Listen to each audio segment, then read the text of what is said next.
Salut survivors! Welcome back to SolutOdka's channel in Medieval Dynasty Guide series.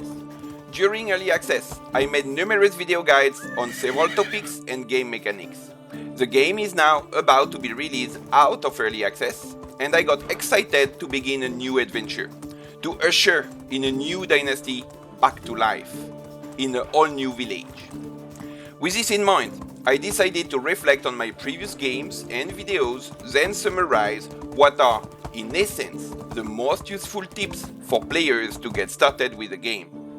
This should prove useful for new players and returning players altogether. There are plenty of tips for this fantastic game, and in this video guide I will not go in detail on a specific topic, but present several ways to help you getting started with the game. Therefore, I will first give tips for your village design and planning, followed by a general introduction on how to manage your NPC villagers, and then share essential tips for the game in general. Please share, like, and subscribe for more Medieval Dynasties videos. Now, let's get straight to the video, survivors. Part 1. Village Design and Planning. One important thing to be stated first is that the growth of a city is dynamic. This is not only due to your growth, but also because the different buildings have various tiers. So while you will build tier 1 buildings during your first days, you will end up demolishing these at some point in time in the future. Therefore, do not be afraid to build rapidly, since you will anyway demolish at a later stage of your village growth. A general recommendation for your village will be to try to select an area relatively flat, not too far from a water source, and with room for expansion. In the game, there are lots of buildings, but we can group them into categories: the residential buildings, the storage buildings, the crafting buildings, the extraction buildings, and finally the farming buildings. Now, there are several aspects on how to design the master plan of your city, and defining one or multiple areas for each category of buildings is necessary. Generally speaking, you should try to centralize your storage buildings and your crafting buildings close to each other. Therefore, on my end, I try to keep the storage and crafting buildings, including the tavern, in the city center. Then, having at least 2 residential areas is recommended, if not more, preferably on the periphery. In regards to the extraction buildings, they are better off outside of the village, to be close to their respective resources. This applies to the woodshed, extraction shed, as well as the mine. About the farming buildings, it is nice to have them slightly separated from the city center. However, as I explained in my video guides on how villagers work, the farmer's case is special. Therefore, the fields should be close to the barn. To be noted is that since it takes time for the trees to grow, you should select some trees not to be cut and incorporate them in your city design. Also, if you do not remove the tree stumps, they will eventually regrow faster. Lastly, another key aspect is your maximum buildings limit. This is being dictated by your dynasty reputation. Therefore, you should not neglect the main storyline to earn good amounts of reputation, and therefore consistently increase your maximum building limit. Part 2. NPC Villagers Mechanics. Before recruiting NPCs to join your village, you need to ensure you will be able to meet their mood's expectations. And this includes for them to have a house for sleeping, food to eat, and firewood to stay warm. Then you should recruit people to join your village. Now, selecting correctly your first villagers and their skills will be quite important. In order for you to see their skills before hiring them to join your village, remember to use the Alt key and check that they are fit for what you desire them to do. Extraction skill for lumberjacks and miners, hunting skills for hunters, and so on and so forth.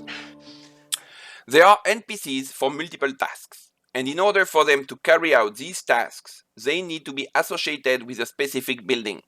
You do that in your Management tab. You also need to specify what resources you want a building to produce, such as setting your woodshed to produce firewood, for example. To be noted is that the buildings start to produce their goods in the morning, regardless if the villager is physically arrived at the building or not. The NPC workers have an animation. However, the production of their buildings happens regardless of their animation. This applies to all workers, except for the farmers at the barn. Another thing your NPC workers require are tools, such as access for lumberjacks, knives for your hunters, and so on and so forth. Overall, in my opinion, some NPC tasks are much more valuable than others, specifically early on. And therefore, when you are starting your village, I highly recommend you first get a lumberjack, who will save you a lot of time while the tree will not be cut. Also, having a barn with farmers relieves you from the long, tedious works in the fields. A hunting lodge can also be a good beginning for NPC works, as you can obtain meat for your cooking, leather and fur for crafting and selling goods, and berries during summertime. Part 3. Other essential tips. You will earn skill points, and you should not be afraid of spending them, since later in the game, once you will be married, you will be able to reset your skill points, thanks to your wife. Earning cash is really important in the game, since you need it to purchase your initial farming resources, your blueprints, your animals, pay your taxes, and so on. You really have to assess your best ways to earn money. This can be by selling stuff you will manually gather, or this can be by selling cooked food or handcrafted tools and items, then later on by selling excess produce that your village generates.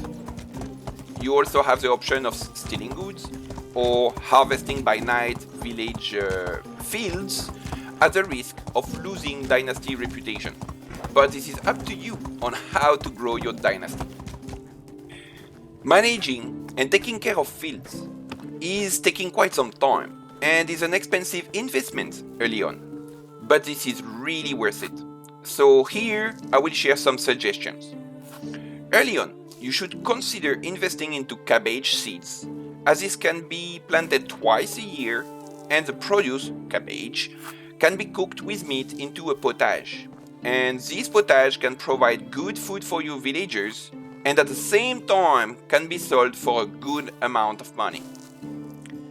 Another important seed early on could be flax, as it will provide you both with the resource to produce linen, and the flax seeds excess will also generate good amount of cash in the future.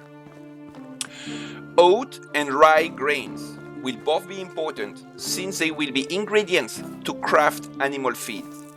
Oat is planted in spring, harvested in autumn, while rye is planted in autumn and harvested in spring. Another tip, trivial but critical, is that I would recommend to always have weapons equipped on yourself when traveling.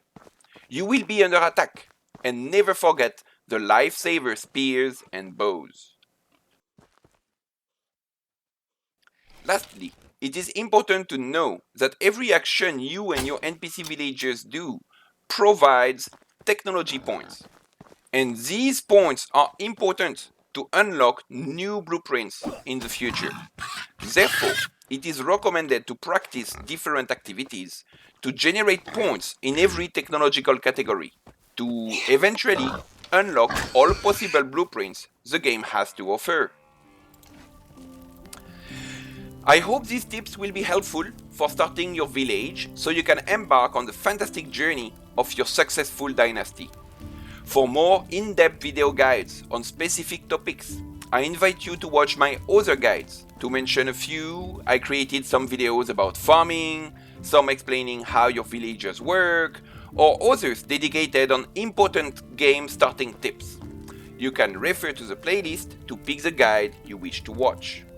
If you have any comments, suggestions, additional tips, as usual, feel free to leave a message in the comment section below. Don't forget to leave a like and subscribe so you won't miss out on my future videos. Thank you for watching and see you on my next Medieval Dynasty videos. Until then, have a good day. Cheers!